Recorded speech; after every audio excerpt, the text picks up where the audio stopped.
സുരരൈ പോട്ടു എന്ന സൂര്യ സിനിമ അത് ഡെക്കാൻ എയർലൈൻസ് എന്ന ഇന്ത്യൻ ലോ കോസ്റ്റ് എയർലൈൻസിനെ കുറിച്ചും അതിൻ്റെ സ്ഥാപകനായ ഗോപിനാഥിനെ കുറിച്ചുള്ള ഒരു കഥയാണ്. നമുക്ക് പലർക്കും അറിയാം. എന്നാൽ ഈ ഡെക്കാൻ എയർലൈൻസ് ശരിക്ക് സൗത്ത് വെസ്റ്റ് എയർലൈൻസ് എന്ന ഒരു അമേരിക്കൻ എയർലൈൻസിൻ്റെ ലീൻ മാനേജ്മെൻറ്റ് സിസ്റ്റം കോപ്പി ചെയ്തുണ്ടാക്കിയ ഒരു എയർലൈൻസ് ആണ്. അദ്ദേഹത്തിൻ്റെതായിട്ടുള്ള ഒരു ഐഡിയ അല്ലായിരുന്നു അതുപോലുള്ള ഒരു ആശയമെന്ന് നിങ്ങൾ എത്ര പേർക്കറിയാം? നിങ്ങളൊരു ബിസിനസ് ഓണറാണോ? നിങ്ങൾ ലീൻ മാനുഫാക്ചറിങ് എന്ന് കേട്ടിട്ടുണ്ടോ?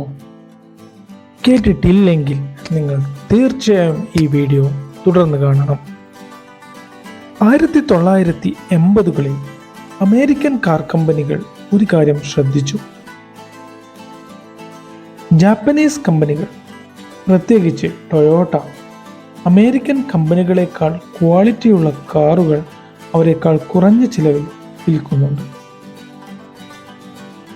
ഇതിൻ്റെ കാരണമന്വേഷിച്ച അമേരിക്കൻ കാർ നിർമ്മാതാക്കൾ ടൊയോട്ടയുടെ സവിശേഷമായ പ്രൊഡക്ഷൻ മെത്തേഡുകളെക്കുറിച്ച് അറിയാനിടയായി.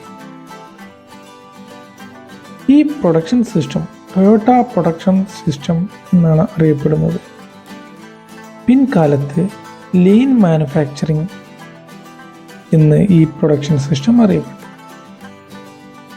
1980കളുടെ കാർ നിർമ്മാണത്തെക്കുറിച്ച് ഞാൻ എന്തിനെ അറിഞ്ഞിരിക്കണമെന്നാണോ ഇപ്പോൾ നിങ്ങൾ ചിന്തിക്കുന്നത്?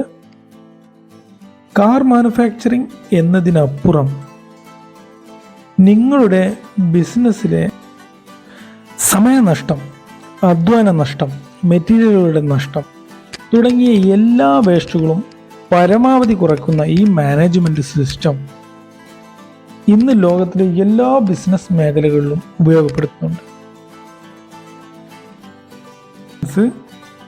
സൗത്ത് വെസ്റ്റ് എയർലൈനിൻ്റെ ലീൻ മാനേജ്മെൻറ്റ് മെത്തേഡ്സ് കോപ്പി ചെയ്തുകൊണ്ടാണ് സർവീസിന് തുടക്കം കുറിച്ചത്. ഡെക്കാൻ എയർലൈൻസിൻ്റെ സ്റ്റോറി സുരരൈ പോട്ടു എന്ന പേരിൽ സൂര്യയുടെ ഒരു സിനിമയായിട്ട് ഇറങ്ങിയിട്ടുണ്ട്. അത് അദ്ദേഹത്തിൻ്റെ ഇന്നോവേറ്റീവായിട്ടുള്ള ഒരു ഐഡിയ അല്ലായിരുന്നു, മറിച്ച് അത് സൗത്ത് വെസ്റ്റ് എയർലൈൻസിൻ്റെ ലീൻ മാനേജ്മെൻറ്റ് മെത്തേഡ്സ് കോപ്പി ചെയ്തതാണ്.